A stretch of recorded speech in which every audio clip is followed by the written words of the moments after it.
Hey guys, Kevin Cleary here with a knife video for you.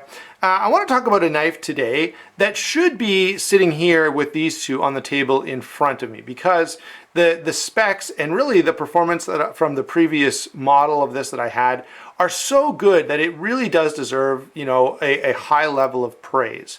All right, these two knives are here and representing, knives that are just really, really well done. That, or sort of knives that you could have taken out of the story of Goldilocks and the Three Bears, where she says, everything is just right. And these are knives that really get a lot of things right. So you go, yeah, this is just perfect. Like, this is what you want. Okay, and that's awesome when you get that in a knife. And the knife that I want to share with you, let's get these out of the way now. The knife that I want to actually show you is this one. This is the Buck 830 Marksman. And this knife could be in a similar category to the knives I just showed you. The size on this is just what you want it to be. It's just under 8¼ inches. The handle is just over the handle is 4 3/4. The blade is just over 3½ inches. And the weight on this, because it's all G10, is down at a very, very comfortable to carry 3.7 ounces.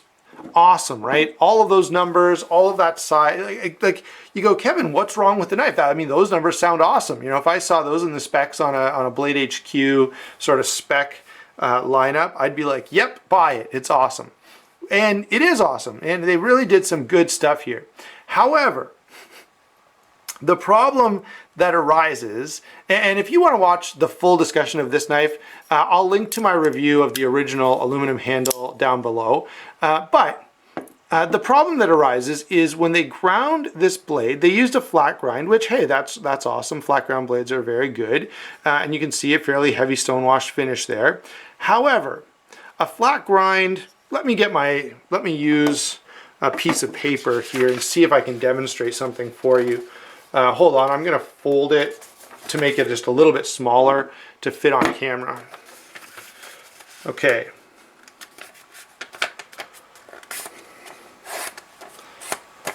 So, here's my magical piece of paper that is going to represent a nice straight line for us. So if we hold the knife this way, right? How would you want to grind this blade to make a sharp knife? And you go, well, you don't want it flat, you want to put an angle on it, right? So it's like a triangle shape, right? So you've got a nice V shape there. And that's good. We want a nice V shape there. However, that's not the only direction you care about, right? Because in addition to that V shape, you also have to tip it this way, okay? So that it becomes like the hull of a ship, right? So it's sort of like this kind of thing happening, right? And you can see as the front of the blade, you can understand as you look at that why you would want it like the hull of a ship. It's got to come to a point here, and it's got to come to a point down here. Now, when they ground this blade, they did a fine job with this angle, although I could have handled it being just a little bit thinner.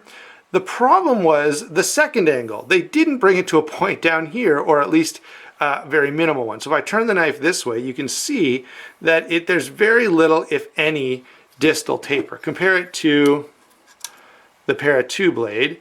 See how this is a triangle going this way and this isn't, right?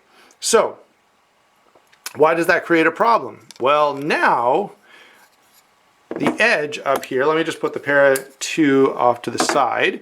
The edge out here is extremely, extremely thick. So it's like ridiculously thick behind the edge down here at the point.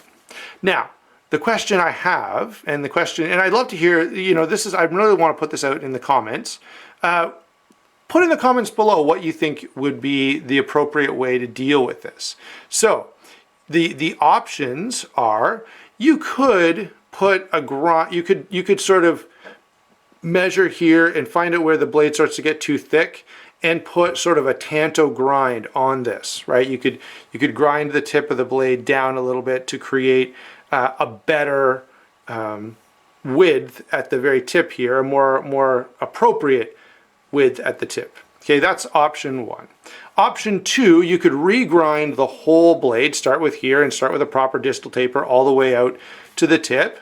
Okay, that would be an option. You could send it to, there's lots of guys that are very, very talented at grinding a knife and can even do steel that's already been heat treated. Okay, it's not as much fun, but it can be done. Option 3 would be to put a secondary bevel, to reprofile this secondary bevel until it's at the angle that you want it to be at. So if let's say you go with 25 degrees, which is not exactly what you want for an EDC knife, but it's probably going to be workable considering how thick this is. You probably wouldn't want to go much more than that. That would be sort of the third option, and you'd end up with a knife that looks like, if you remember, and if you don't remember, go take a look at my review very quickly. The WE Knives 601, great knife, really, really cool grind. But the way it's ground would be essentially how you'd end up having this look. You'd have tons of, so see this shiny portion here, right? You can see this secondary bevel here. This would end up being much, much thicker, okay? So instead of being right to here, it might be back here somewhere in order to achieve a workable angle, right? So those are the options that are available. Now here's some of my thoughts about this before you maybe weigh in the comments. And I really do want as many people as want you to weigh in. The knife is really, really well done. It's comfortable, it carries well, it's great materials, it's very tough. It's an extremely fun knife to flip and carry. So there's many, many things to love about it. And because of that, I feel like it's probably worth doing something with that blade to make it workable, because it's that well done, okay? So the question is what to do. Well, I guess in any case, you're gonna have to reprofile that secondary bevel. So maybe you could start with reprofiling the secondary bevel, see how it looks, and then if it doesn't quite turn out the way you want, you could send it away. You could, of course, just send it away right away and have everything done all in one shot. Or you could carry it the way it is for a while, and when it gets dull, then worry about it. So, there's a number of options available. I really am up in the air about which one I'm going to go with. I'm kind of leaning toward reprofiling the edge and seeing how it looks and seeing how it carries for a few weeks, and then make a decision after that. But I'd love to hear in the comments below what you think. And let me add that this is, a little bit frustrating because this is such a cool knife. All right, this is really, really well done. And it's a little sad that in such a great knife where so many things are just pulled off beautifully, that there is this one sort of glaring issue. Anyway, not sure exactly how I'm going to proceed with this, and maybe your comments will sway me one way or the other, but I will keep you updated on what I finally decide to do. I guess the other option that we didn't really talk about is just, post it for sale and get rid of it.